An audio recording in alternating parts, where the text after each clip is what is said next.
Hello, I am Dr. Manasa, fertility expert and clinical director of Evolve IVF and Fertility Center. ఈ వీడియోలో నేను discuss చేయబోయే topic IUI. IUI అంటే ఇంట్రాయూటరైన్ insemination. ఇది ఒక సింపుల్ ఫెర్టిలిటీ ట్రీట్మెంట్. ఈ IUI గురించి తెలుసుకునే ముందు నేచురల్ గా ప్రెగ్నెన్సీ ఎలా వస్తుందో ఒకసారి తెలుసుకుందాం. నార్మల్ గా భార్యాభర్తలు ఇద్దరు కలిసిన తర్వాత ఈ సెమెన్ శాంపిల్ అనేది వెజైనాలో డిపాజిట్ అవుతుంది. అక్కడ నుంచి స్పర్మ్స్ అనేవి సర్విక్స్ ద్వారా పైకి ట్రావెల్ అయ్యి యూట్రైన్ క్యావిటీలోకి ఎంటర్ అవుతాయి. యూట్రైన్ క్యావిటీ నుంచి నెక్స్ట్ ట్యూబ్స్ లోకి ఎంటర్ అయ్యి అక్కడున్న ఎగ్ తో ఫెర్టిలైజ్ అవుతుంది. సో మేజర్ గా ఫెర్టిలైజేషన్ ట్యూబ్స్ లోనే జరుగుతుంది. సో ట్యూబ్స్ అనేవి గుర్తుంచుకోండి. అయితే ఈ IUI చేయాలి అంటే అందరికీ చేయొచ్చా అని అంటే 3 మేజర్ క్రైటీరియా ఫుల్ఫిల్ అవ్వాలి. ఫస్ట్ వన్, ఉమెన్ లో ఎడిక్వేట్ ఎగ్ రిజర్వ్ అనేది ఉండాలి. And second one, sperm counts adequate గా ఉండాలి. ఇందాక నేను చెప్పినట్టు థర్డ్ వన్, ట్యూబ్స్ అనేవి ఓపెన్ గా ఉండాలి. సో నేచురల్ గా కన్సీవ్ అవ్వాలన్నా త్రూ IUI ద్వారా కన్సీవ్ అవ్వాలన్నా ట్యూబ్స్ అనేవి ఓపెన్ గా ఉండాలి. ఇవి 3 క్రైటీరియా ఫుల్ఫిల్ అవ్వాలి. అయితే IUI ఎక్కువగా ఎవరికి ఇండికేట్ చేస్తాము అని అంటే ఫస్ట్ వన్, ఇందులో అన్ఎక్స్ప్లెయిన్డ్ ఇన్ఫెర్టిలిటీ అంటాము. చాలా మంది కపుల్స్ న్యాచురల్ గా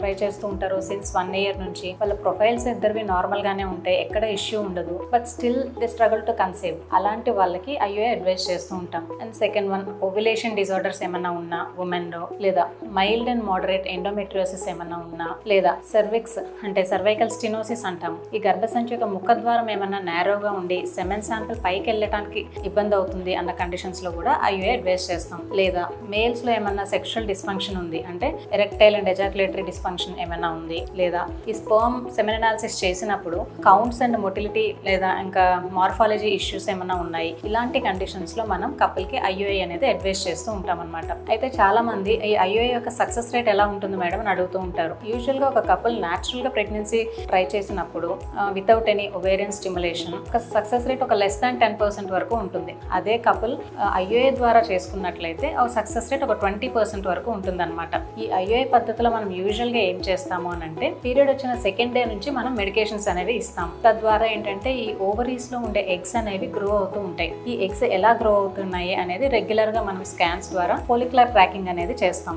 అలా చేసినప్పుడు ఎగ్ మాక్సిమం సైజ్ రీచ్ అయినప్పుడు ట్రిగర్ ఇంజెక్షన్ ఇచ్చి ఆ టైంలో ఓవ్యులేషన్ టైంలో హస్బెండ్ యొక్క సెమెన్ శాంపిల్ అనేది కలెక్ట్ చేసుకొని ఆ శాంపిల్ ని ఫిల్టర్ చేసి ప్రాసెస్ చేసి అందులో ఉన్న డెడ్ స్పర్మ్స్ డెబ్రిస్ అంతా సెపరేట్ చేసి highly active and motile sperms ని కెథెటర్ ద్వారా తీసుకొని డైరెక్ట్ గా యూట్రైన్ క్యావిటీలో డిపాజిట్ చేస్తాం. ఇది IUI ప్రొసీజర్. అయితే ఇంకొంతమందికి కొన్ని డౌట్స్ ఉంటాయి. అయితే ఇలా ఎన్ని IUI సైకిల్స్ వరకు చేయొచ్చు అని కూడా అడుగుతూ ఉంటారు.